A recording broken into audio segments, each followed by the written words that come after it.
Given the fact that some big names have dropped out of the Champions League as well, these are the odds to win the Europa League this season. Arsenal and Barcelona both at 5-1. Manchester United behind them at 7-1. And then it's a bit more of a drop-off with the teams that follow. Are you more excited, Nedum, to watch the Europa League this year, given the teams that will be in it? Hey, don't be like that, Kay. The Europa League's great anyway. No, but there's some really good teams in Nedum, what are you there. trying to say? I'm not trying to say anything. We're not talking about the Conference League, let's just say that. But yeah, those are some really, really big teams in there, and they should make for some really good ties. And at the end of the day, this is European competition. I think overall, you know, the sentiment in the UK, I would say, is like there's a sense of apathy towards the tournament when somebody's team's first in it, because you're playing against sides which maybe you're unfamiliar with. But then as soon as you're in the draw with the likes of some of those teams in there, before you know it, you start to feel that buzz of big European nights.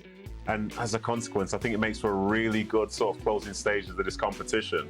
It's just a shame that, you know, we're going to be waiting a little while before seeing some action again. But there's some really good sides in there, some real iconic European-based teams. And yeah, I'm very much looking forward to it, because for that, the odds are what they are, but I'm just not sure 100% who I definitely believe is going to go and win the competition. And I guess that's a positive for people watching.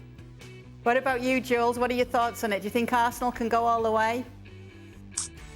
I think they can. I don't think they've got enough depth in their squad to be able to compete both in the Premier League and in the Europa League. And let's not forget that in the teams that we've just seen, the odds, some have finished second in the Europa League group, like Manchester United, like Roma. So they will face one of the teams that is dropping out from the Champions League. So we could have a Manchester United Juventus, we could have a Roma Ajax, for example, or we could have a Roma against the Bayer Leverkusen. So there are going to be some big games, even to make it to the last 16 of the Europa League. So it makes it, that sort of playoff new system, I think makes it even more interesting and more exciting.